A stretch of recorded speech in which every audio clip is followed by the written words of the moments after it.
अब पिछले जन्म की बात करें कि पिछले जन्म की बातें याद क्यों नहीं आती? तो याद करने के लिए एक और विज्ञान की बात है, जो नियम है वो ये है कि हमने जो संस्कार इस दिमाग से बनाया, जब हम कोई घटना देखते हैं तो उसकी हमको अनुभूति होती है, उस अनुभूति से संस्कार बनता है और वो संस्कार हमारी आत्मा और मन में दोनों जगह पर जमा हो जाता है। जब हम उस संस्कार को छेड़ते हैं तो फिर उससे स्मृति पैदा होती है। उस संस्कार को जगाते हैं तो स्मृति पैदा होती है। अब एक जो मुख्य बात ये है, वो स्मृति कब पैदा होती है? जब जिस दिमाग से वो संस्कार बनाया था, उसी दिमाग से ही वो संस्कार जागता है। ये खास शर्त है स्मृति उत्पन्न करने के लिए। तो मन तो सूक्ष्म शरीर का भाग है और दिमाग, ब्रेन जो है वो स्थूल शरीर का भाग है। तो बचपन से लेकर अब तक की जितनी बातें आपको याद हैं, वो इसलिए याद हैं कि इसी दिमाग से आपने वो संस्कार बनाए थे और इसी दिमाग से आप उसको रिकॉल करते हैं, उसकी स्मृति उठाते हैं, तो वो याद आ जाता है। पर जिन बातों को हम नहीं दोहराते, इस दिमाग से उसका रिपीटिशन नहीं करते, रिवीजन नहीं करते, तो वो संस्कार धीरे धीरे खत्म हो जाते हैं। अब पिछले जन्म की बात क्यों नहीं याद आ रही?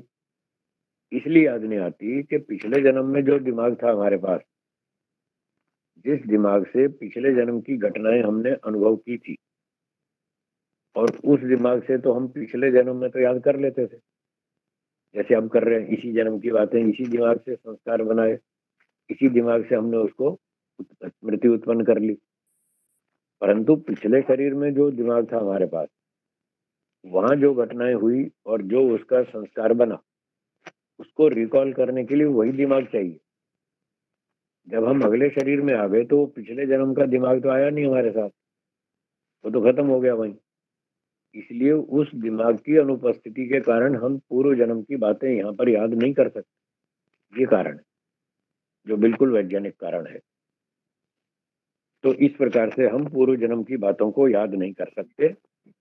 और महर्षि दयानंद जी ने 9वें समोल्लास में सत्यार्थ प्रकाश में इस बात को लिखा है। 2 जगह और भी लिखा है। 3 जगह पर उन्होंने इस बात का तीव्र खंडन किया है कि पूर्व जन्म की बात को कोई याद करना भी चाहे तो नहीं कर सकता। ये 9वें समोल्लास में बहुत इस तरह से कठोर भाषा में लिखा है, कोई याद करना भी चाहे तो भी नहीं कर सकता। आगे लिखा है कि ये ईश्वर की बहुत अच्छी व्यवस्था है कि हमें पिछली बातें याद नहीं आती।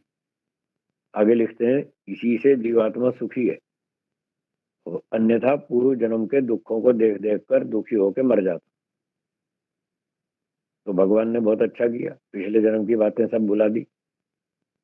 तो वेद तो ये कहता है, ऋषि लोग तो ये कहते हैं, भाई कुछ बातें भूलनी भी चाहिए, सारी बातें याद मत रखो। जो अच्छी बातें हैं उनको याद रखो, और जो खराब बातें हैं, दुर्घटना की बातें हैं, हानिकारक बातें हैं, दुखदायक बातें हैं, उनको तो भूल ही जाओ। ऐसा वेदों का सिद्धांत है। और अगर दुखदायक बातों को, हानिकारक बातों को, पुरानी दुखदायक घटनाओं को आप जितना बार बार दोहराएंगे, उतना दुख आपका बढ़ेगा, और जितना दुख बढ़ेगा उतना जीना मुश्किल होगा। इसलिए भगवान ने बहुत अच्छा किया, हमें पिछले जन्मों की बातें बुला दी, जिसकी वजह से हम ठीक ठाक जी रहे हैं। आप देखिए, एक ही जन्म में व्यक्ति इतना घबरा जाता है, दुखों से परेशान हो जाता है। कोई कोई तो सुसाइड भी कर लेता है। वो बेचारा घबरा जाता है, उसको कोई रास्ता नहीं दिखता, तो वो कहता है इससे तो मरना अच्छा, और मूर्खता के कारण जोश में आके वो सुसाइड कर लेता है। अब एक ही जन्म के दुखों से व्यक्ति इतना घबरा गया कि सुसाइड कर लिया उसने। अब सोचिए, पिछले 8-10 जन्म के दुख और याद आ गए तो कैसे जिएगा? इसलिए अच्छा किया भगवान ने, भूल जाओ तो ही ठीक है, वरना जीना कठिन हो जाएगा। तो ये ईश्वर की व्यवस्था है, बहुत अच्छी व्यवस्था है कि हम पूर्व जन्मों की बातें भूल जाते हैं और नए सिरे से नए जीवन में नए उत्साह से अपना जीवन आरंभ करते हैं। अगला प्रश्न है 10वां। वैज्ञानिक कहते हैं कि आत्मा परमात्मा जैसी कोई वस्तु है ही नहीं, यह केवल मन का एक वहम है। क्या ऐसा ही है? तो उत्तर यह है कि ये वैज्ञानिक विचार इनका विषय ही नहीं है, आत्मा परमात्मा को जानते ही नहीं। इसलिए इनकी बात झूठ है, इनकी बात बिल्कुल गलत है, इनका ये क्षेत्र ही नहीं है। अच्छा देखिए, एक उदाहरण देता हूँ, फिर आपको स्पष्ट हो जाएगी बात। एक हलवाई है, वो मिठाई बनाता है, लड्डू, पेड़ा, बर्फी, जलेबी, समोसा, कचौरी, बहुत सारी चीजें बनाता है। अब एक दर्जी है, उस दर्जी को तो हलवाई का काम आता है, उसका अपना विषय है, दर्जी बनाता है, दर्जी अपने काम करता है, कपड़े सिलता है, तो दोनों का अलग अलग काम है। अगर दर्जी ये कहने लगे कि जलेबी तो कोई होती ही नहीं, जलेबी जलेबी नाम की तो कोई चीज ही नहीं है, ये तो ऐसे ही खामखा बेकार है लोगों को जलेबी के नाम से, अगर वो ऐसा कहने लगे तो क्या उस दर्जी का ये स्टेटमेंट ठीक माना जाएगा? नहीं माना जाएगा। उसका विषय ही नहीं है जलेबी में इमरती, बालूशाही, लड्डू, पेड़ा, बर्फी, ये उसका विषय ही नहीं है। जो जिसका विषय नहीं है, जो जिस विद्या को नहीं जानता, उसको उस विषय में कुछ भी बोलने का अधिकार नहीं है, और अगर वो बोलता है तो दूसरे लोग उसको पागल कहेंगे, दूसरे लोग उसको पागल कहेंगे, तो तुम्हारा विषय नहीं, तुम क्यों बोलते हो? तो इसी तरह से आत्मा परमात्मा ये वैज्ञानिकों का विषय नहीं है। उनको पहले इसको पढ़ लेना चाहिए, उसके बाद फिर कुछ बोलना चाहिए। अगर दर्जी जलेबी का खंडन करना चाहता है तो पहले पहले मिठाई वाला का काम सीख तो ले, समझ तो ले, पूछ तो ले, किताब तो पढ़ ले, कुछ जानकारी तो कर ले कि भाई मिठाई जलेबी होती भी है कि नहीं होती। अब बिना मिठाई का शास्त्र पढ़े और उसका खंडन करने लगे कि जलेबी कुछ नहीं होती, तो लोग उसको पागल कहेंगे। इसी तरह से जो वैज्ञानिक दर्शन को पढ़े बिना, वेद पढ़े बिना सीधा ही ईश्वर का खंडन करेंगे, आत्मा का खंडन करेंगे, तो वेद पढ़ने वाले उनको पागल कहेंगे, ये मूर्ख लोग हैं, इन्होंने वेद तो पढ़ा ही नहीं, ऐसे ही खामखा आत्मा परमात्मा का खंडन करते हैं। उसी दर्जी की तरह से, जैसे दर्जी ने मिठाई का काम नहीं सीखा तो उसको मिठाई के बारे में कुछ भी बोलने का अधिकार नहीं है, ऐसे ही वैज्ञानिकों को आत्मा परमात्मा के विषय में कुछ भी बोलने का अधिकार नहीं, जब तक वो आत्मा परमात्मा का पुस्तक, विद्या, वेद, दर्शन, उपनिषद आदि को न पढ़ ले। और फिर भी ये लोग बोलते हैं तो बुद्धिमान लोग इनको मूर्ख कहेंगे और पागल कहेंगे। जैसे एक और उल्टा उदाहरण देता हूं जिससे आपको ये बात और अच्छी समझ में आएगी। एक गांव का व्यक्ति है, 8वीं कक्षा पास, उसने 9वीं में पढ़ाई नहीं की, 10वीं, 11वीं, 12वीं कुछ नहीं पढ़ाई की, फिजिक्स, केमिस्ट्री कुछ नहीं पढ़ी। उसके 4 दोस्त थे, वो 12वीं कक्षा में साइंस पढ़ते थे, और वो बातें आपस में बातें करते थे, electron, proton, neutron, atom, energy, इस तरह की बातें करते थे जो उनके सिलेबस में थी।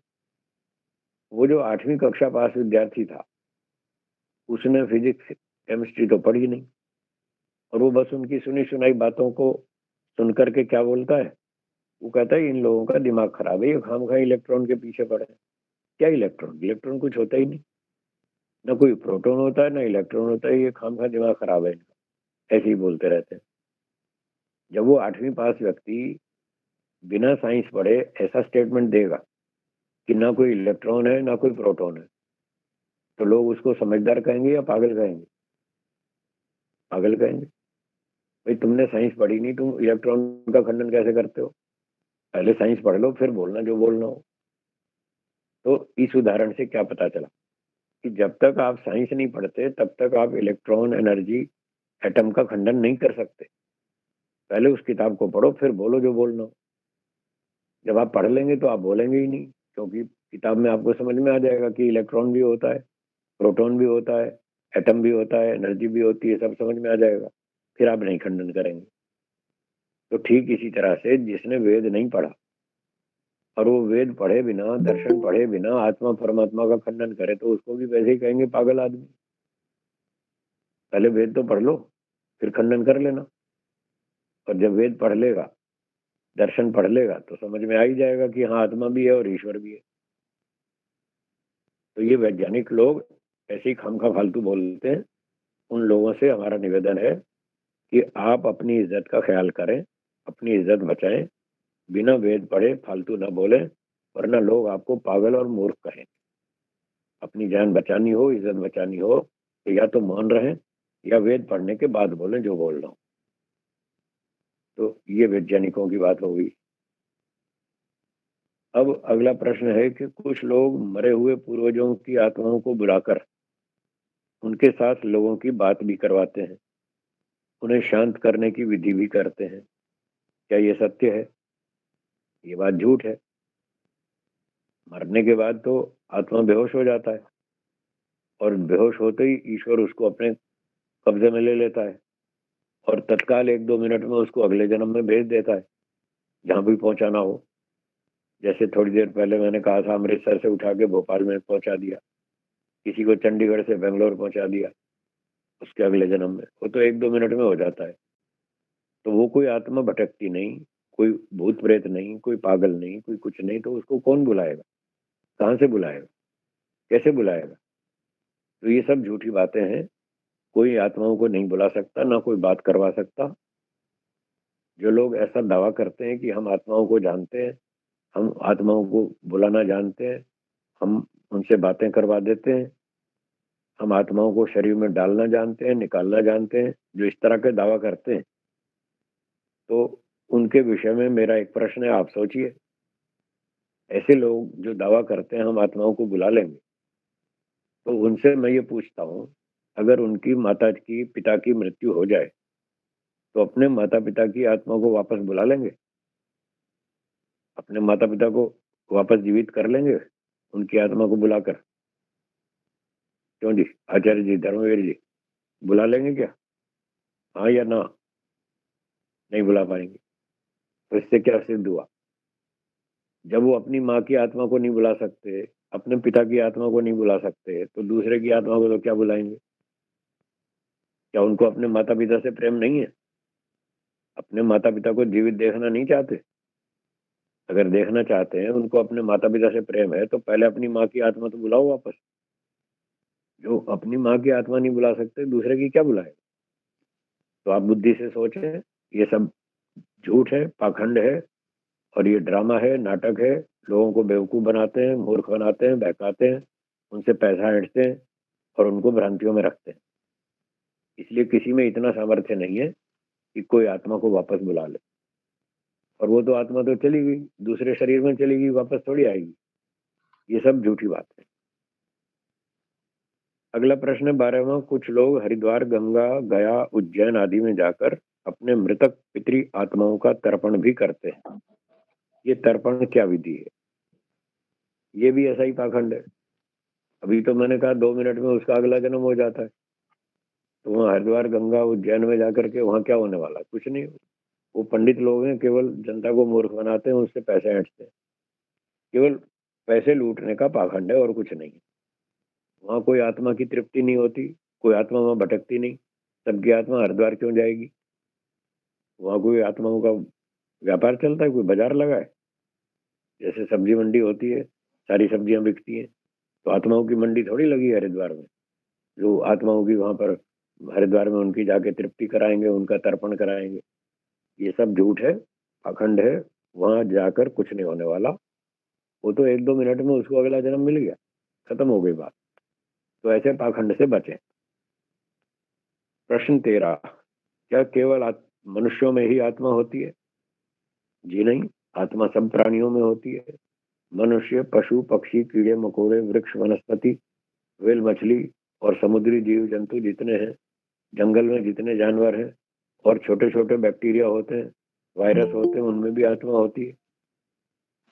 जहां जहां जीवन है, जहां जहां एक प्राणी से उसी नस्ल का दूसरा प्राणी पैदा होता है, मल्टीप्लिकेशन होता है, वहां वहां आत्मा होती है। जैसे गाय से गाय पैदा होती है, घोड़े से घोड़ा होता है, बकरी से बकरी होती है, मनुष्य से मनुष्य होता है, अनार से अनार होता है, केले से केला होता है, संतरे से संतरा होता है। अपनी नस्ल वाले आगे प्राणी पैदा हो रहे हैं। ऐसे ही बैक्टीरिया होते हैं, ऐसे ही वायरस होते हैं, वो अपनी नस्ल को आगे मल्टीप्लाई करते जाते हैं। तो जहां जहां मल्टीप्लिकेशन होता है, नई नस्ल पैदा होती है, उसी जाति की आगे नए प्राणी पैदा होते हैं, उन सब में आत्मा है। आत्मा के बिना ये उसी नस्ल का अगला प्राणी पैदा नहीं हो सकता। जैसे मनुष्य से मनुष्य होता है, बकरी से बकरी होती है, पर स्कूटर से स्कूटर पैदा नहीं होता, कार से दूसरी कार पैदा नहीं होती, क्योंकि उसमें आत्मा नहीं। तो जिनमें आत्मा नहीं है वहां इस तरह का प्रजनन नहीं होता, और जहां जहां प्रजनन है वहां सब आत्मा है। 14वां प्रश्न है, क्या पशु पक्षी वृक्ष वनस्पतियों में भी आत्मा होती है वह नहीं? तो इसका उत्तर मैंने दे ही दिया। वृक्षों में होती है, वनस्पतियों में होती है, जहां जहां जीवन है, जहां जहां जीवन है, लाइफ है, मृत्यु है, वहां सब में आत्मा है। तो वृक्ष वनस्पतियों में लाइफ है। वृक्ष सांस लेते हैं, खुराक खाते हैं, जमीन से भोजन खाते हैं, मिट्टी पानी खाद भी लेते हैं, सांस भी लेते हैं हवा में। तो इनमें सब में आत्मा है। जहां जहां इस तरह का जीवन है वहां सब में आत्मा है। 15वां प्रश्न है, जितने भी पदार्थ हैं जैसे कि लोहा, सोना, चांदी, प्लास्टिक, लकड़ी आदि की आकृतियां, इनको मंदिर में रखकर प्राण प्रतिष्ठा करवाई जाती है, उनमें जान आ जाती है या नहीं? तो जो फोटो मूर्तियां बनाते हैं लोहे की, लकड़ी की, चांदी की आदि आदि, तो उनमें जो लोग पंडित लोग प्राण प्रतिष्ठा करते हैं, तो वो सब झूठ है। उसमें कोई जान नहीं आती, कोई प्राण नहीं आता, कोई जीवन नहीं चलता, सब भ्रांति है, ये भी धोखा है। अगर उसमें जीवन आ जाए, उसमें प्राण प्रतिष्ठा हो जाए, तो जैसे हम सांस लेते हैं ऐसे उनको भी सांस लेना चाहिए। हम खाना खाते हैं तो उनको भी खाना खाना चाहिए। हम चलते फिरते सैर करते हैं तो उनको भी चलना फिरना चाहिए। और फिर हम एक और बात भी कह दूं, बुरा नहीं मानना, हम जब खाते हैं तो टॉयलेट भी तो जाते हैं। तो जो मूर्तियां हैं अगर उनमें प्राण आ गए हो तो उनको चलना फिरना, खाना पीना, टॉयलेट जाना, सारे काम करने चाहिए। आप सोचिए, क्या मूर्तियां खाती? कुछ नहीं खाती। ना वो सांस लेती, वो तो 24 घंटे खड़ी रहती। आप खड़े खड़े थक जाएंगे तो आपको सोना पड़ता है।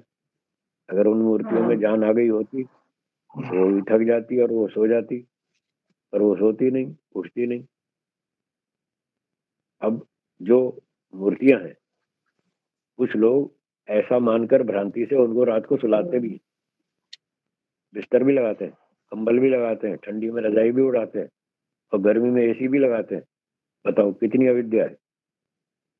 अगर उनमें आत्मा होती तो फिर स्वयं अपनी इच्छा से लेट जाते और खड़े हो जाते, जैसे आप अपनी इच्छा से लेटते हैं और उठते हैं।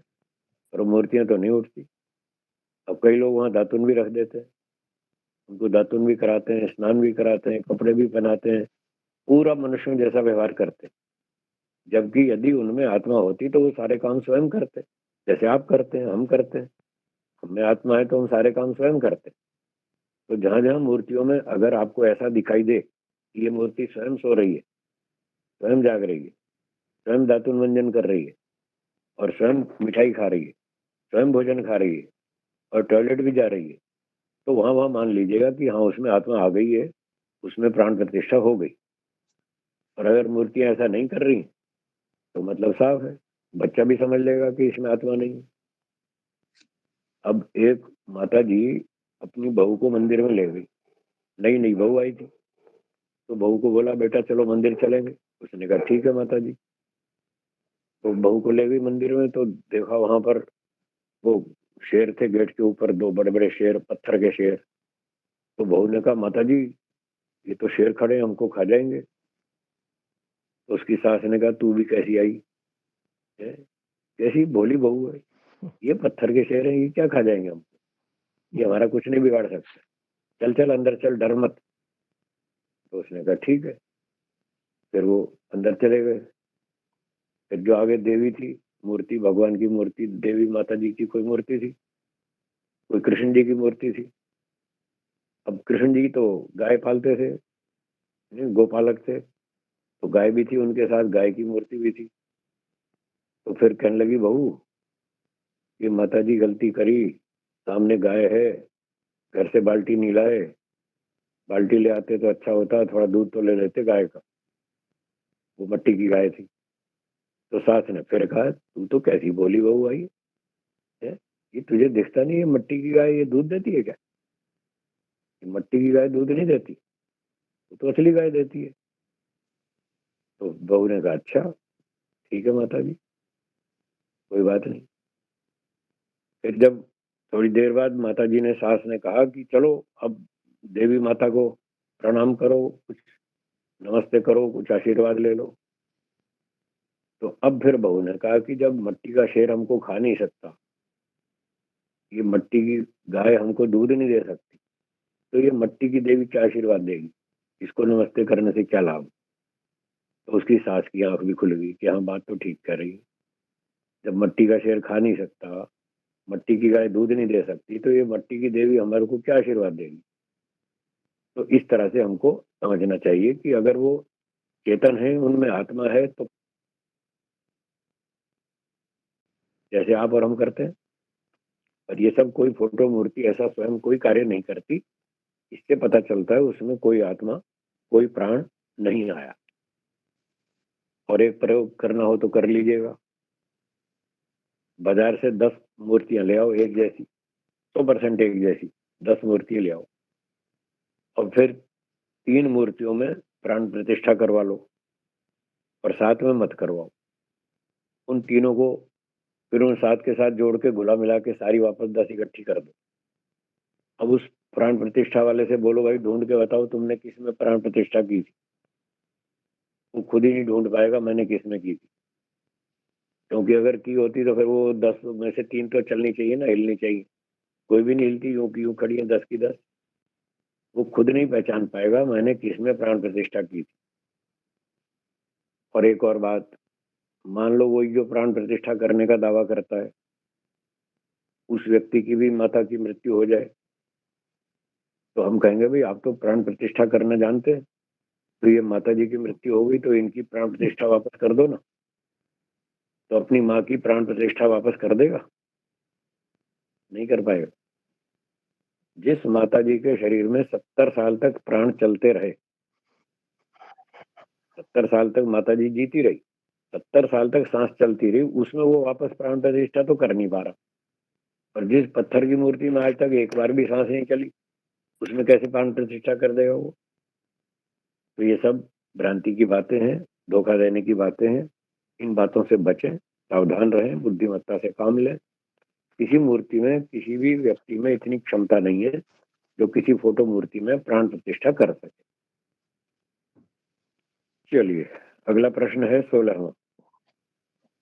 संसार करोड़ों वर्षों से चला आ रहा है। हम खाते हैं, पीते हैं, युवा से वृद्ध होकर मर जाते हैं। क्या हम सदा के लिए नहीं जी सकते?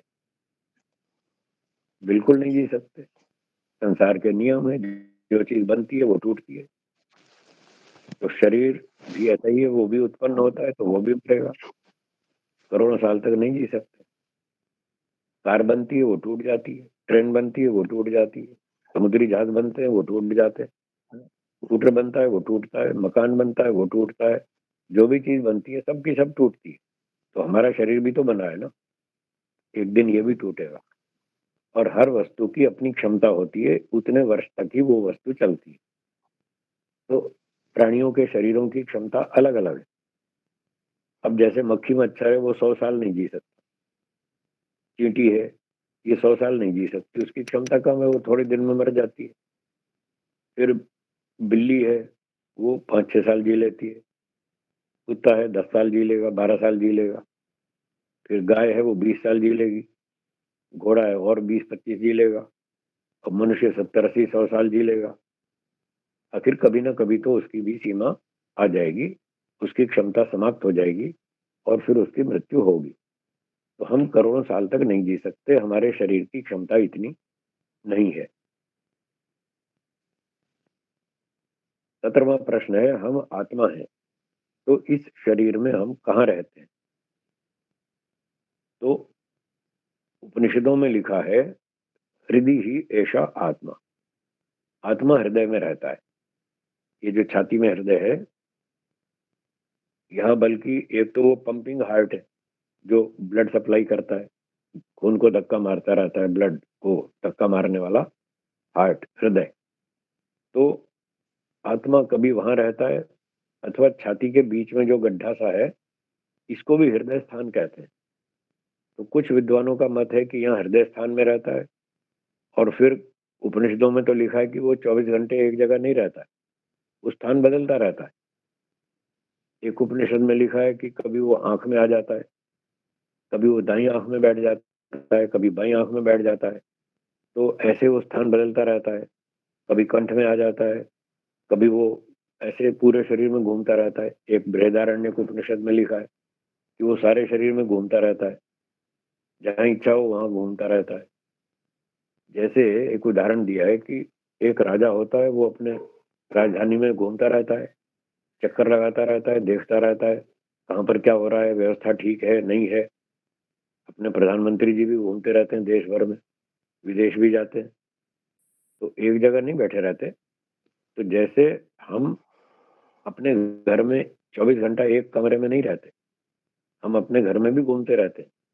कभी बाथरूम में, कभी किचन में, कभी डाइनिंग रूम में, कभी बेडरूम में, कभी कहीं कभी कहीं। जैसी आवश्यकता होती है हम अपने घर में घूमते रहते हैं। ऐसे ही ये शरीर आत्मा का घर है, वो अपने घर में घूमता रहता है, कभी कहीं कभी कहीं। एक उपनिषद में लिखा है कि हृदय से बहुत सी नाड़ियां निकलती, उन नाड़ियों में एक नाड़ी है जिसका नाम है पुरी तत्व। पुरी तत्व, जब जीवात्मा सोता है तो पुरी तत्व नाम की नाड़ी में जाके सोता है, जो उसका बेडरूम है। तो उसके बेडरूम भी बता रखे हैं शास्त्रों में कि वहां सोता है। और जागृत में कभी हृदय में, कभी आंख में, कभी कहीं कभी कहीं। तो ये उत्तर है कि आत्मा 24 घंटे एक जगह नहीं रहता, वो स्थान बदलता रहता है। सत्यार्थ प्रकाश के 8वें समुल्लास में महर्षि दयानंद जी ने इस विषय में लिखा है, जीव के जागृत, स्वप्न और सुषुप्ति को भोगने के लिए स्थान विशेषों का निर्माण बिना परमेश्वर के कौन कर सकता है। तो इन 3 शब्दों से भी पता चलता है कि जीवात्मा जागृत अवस्था में स्थान विशेष में अलग जगह रहता है, स्वप्न में अलग जगह होता है, सुषुप्ति में अलग स्थान पर होता है। इससे भी पता चलता है कि वो स्थान बदलता रहता है, एक हमेशा 24 घंटे एक जगह नहीं रहता। तो ये ऋषियों के वचनों के प्रमाण थे। अगला 18वां प्रश्न है, क्या जितना बड़ा शरीर उतनी बड़ी आत्मा होती है? इसका उत्तर है जी नहीं। जितना बड़ा शरीर हो उतनी बड़ी आत्मा हो, अर्थात आत्मा का साइज शरीर के साइज के बराबर हो, ऐसा नहीं है। अब मनुष्य का बच्चा जब पैदा होता है तो छोटा सा होता है, और जब बढ़ता जाता है 25 साल में तो 6 फीट का हो जाता है, कोई 5 साढ़े 5 फीट, कोई 6 फीट। अगर ऐसे आत्मा शरीर के साइज का हो तो शरीर के साथ साथ आत्मा भी फैलेगा, वो भी बढ़ता जाएगा। अगर शरीर के साथ साथ आत्मा भी फैलेगा और बढ़ता जाएगा, तो फिर जब शरीर घिसेगा तो वो छोटा भी होगा। और एक जन्म में तो मनुष्य के शरीर में था, तो थोड़ी देर के लिए मान लेते